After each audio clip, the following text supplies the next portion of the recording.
পরিবারের একমাত্র উপার্জনের উৎস জুম চাষ, কিন্তু এবছর বৃষ্টি কম হওয়ায় ফলন ভালো হয়নি। ফলে পরিবারের পাশে দাঁড়ানোর চেষ্টায় স্কুল পড়ুয়া মেয়ে।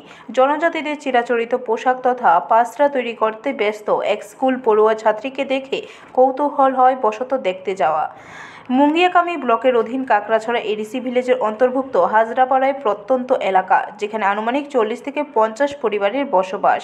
এদের বেশিরভাগ পরিবারই আয়ের উৎস একমাত্র জুম চাষ, কিন্তু এই বছর জলের অভাবে জুমের ফলন ভালো হয়নি। স্বভাবতই সংসার প্রতিপালনে অসুবিধার সম্মুখীন হচ্ছে এই অঞ্চলের জুমিয়ারা। এর মধ্যে এক পরিবারের স্কুল পড়ুয়া এক কন্যাকে পাসরা তৈরি করতে দেখা যায়। তার কাছে জানতে চাইলে সে জানায় এবছর জুম ভালো হয়নি, ফলে সংসার প্রতিপালনে পরিবারের পাশে দাঁড়ানোর জন্য পড়াশোনার ফাঁকে এই পাসরা তৈরি করছে।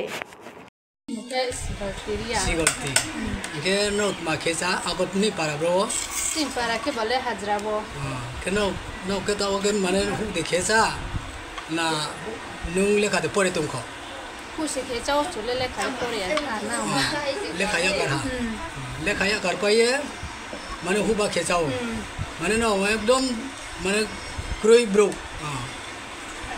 কত পরিবার আছে এখানে? মানে ও না পারবো মানে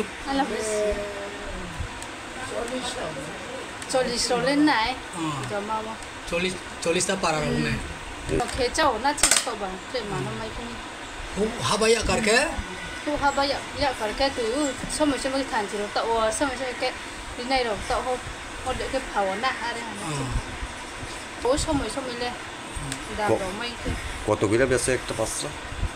বল কাম নানছা 300 রঙ কাহানি। ব্যুরো রিপোর্ট, খবর ত্রিপুরা।